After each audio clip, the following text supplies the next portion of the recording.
ನೋಡಿ ಈಗ ನಾವು ವರದಿ ತರೋದಕ್ಕೆ ಹೇಳಿದ್ದೀವಿ. ತಜ್ಞ ಸಮಿತಿಯನ್ನು ರಚನೆ ಆಗಿದೆ, ಅವರು ತನಿಖೆಯನ್ನು ಮಾಡಿ ಕೊಡ್ತಾರೆ. ಈ ವಿಷಯದಲ್ಲಿ ಈಗಾಗಲೇ ಮೊದಲು ಹೇಳಿದ್ದೀನಿ, ಗೊಂದಲ ಸೃಷ್ಟಿ ಮಾಡೋದು ಬೇಡ, ಅನಾವಶ್ಯಕವಾಗಿ ಇದನ್ನು ಜನರಲ್ ಗಾಬರಿಯನ್ನು ಸೃಷ್ಟಿ ಮಾಡೋದು ಬೇಡ.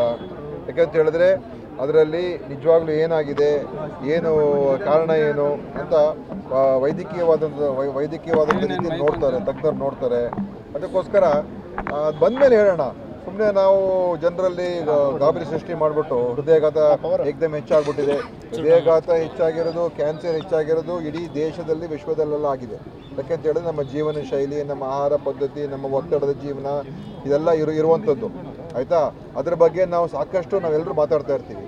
ಇಲ್ಲಿ ಹಾಸನದಲ್ಲಿ ಇದಕ್ಕೆ ಪ್ರತ್ಯೇಕವಾದಂಥ ಕಾರಣ ಇದೆ ಅಂತ ನೋಡೋದಕ್ಕೆ ಕಳಿಸಿದ್ದೀವಿ ಹೊರತು ಉಳಿದಿರುವಂಥದ್ದೆಲ್ಲ ಸಹಜವಾಗಿರ್ತಕ್ಕಂಥ ಕಾರಣಗಳೇ.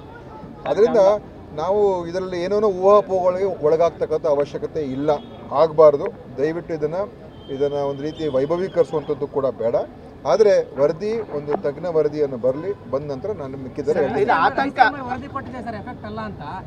ಯಾವುದು ನೋಡಿ, ಅದು ಕೋವಿಡ್ ವ್ಯಾಕ್ಸಿನ್ದು. ಹಾಸನದ ವಿಷಯ ಬೇರೆ. ಹಾಸನಲ್ಲಿ ಏನಾಯಿತು ಅಂತ ತಿಳ್ಕೊಳಕ್ಕೆ ಹೋಗ್ತಾ ಇದ್ದೀವಿ. ಈ ಕಾರಣದಿಂದ ಆಗಿದೆ ಅಂತ ಯಾರೂ ಹೇಳ್ತಾ ಇಲ್ಲ. ಇನ್ನೊಂದು ವಿಷಯ ಏನಂತ ಹೇಳಿದ್ರೆ, ಮುಖ್ಯಮಂತ್ರಿಯವರು ಏನು ಹೇಳಿದ್ರಂದರೆ, ಇದು ಸಾರ್ವಜನಿಕವಾಗಿ ಹಲವಾರು ಸಂಶಯಗಳಿದೆ, ಇದ್ರ ಬಗ್ಗೆ ಒಂದು ವಿಚಾರಣೆ ಮಾಡಿ ಅಂತ ಹೇಳಿದ್ದಾರೆ.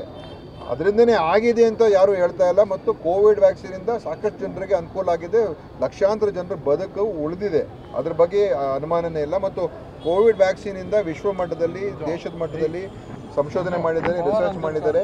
ಅದರಿಂದ ಯಾವುದೇ ರೀತಿಯ ಒಂದು ದುಷ್ಪರಿಣಾಮ ಆಗಿಲ್ಲ ಅಂತ ಇದುವರೆಗೂ ಇರುವಂಥ ಮಾಹಿತಿ ಆಯಿತಾ.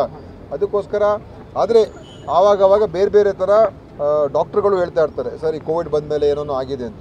ಅದ್ರ ಬಗ್ಗೆ ಅನೇಕ ಜನ ಮುಖ್ಯಮಂತ್ರಿಯವ್ರಿಗೆ ಹೇಳಿದರು, ಮುಖ್ಯಮಂತ್ರಿ ಅದನ್ನು ಚೆಕಪ್ ಮಾಡಿ ಅಂತ ಹೇಳಿದ್ದಾರೆ. ಅಷ್ಟು ಬಿಟ್ಟರೆ ಕೋವಿಡ್ ವ್ಯಾಕ್ಸಿನಿಂದ ಈ ಥರ ಕೆಟ್ಟ ಪರಿಣಾಮ ಆಗಿದೆ ಅಂತ ನೇರವಾಗಿ ಇದುವರೆಗೂ ಕೂಡ ಯಾವ ಒಂದು ಸಂಶೋಧನೆ ಕೂಡ ಬಂದಿಲ್ಲ.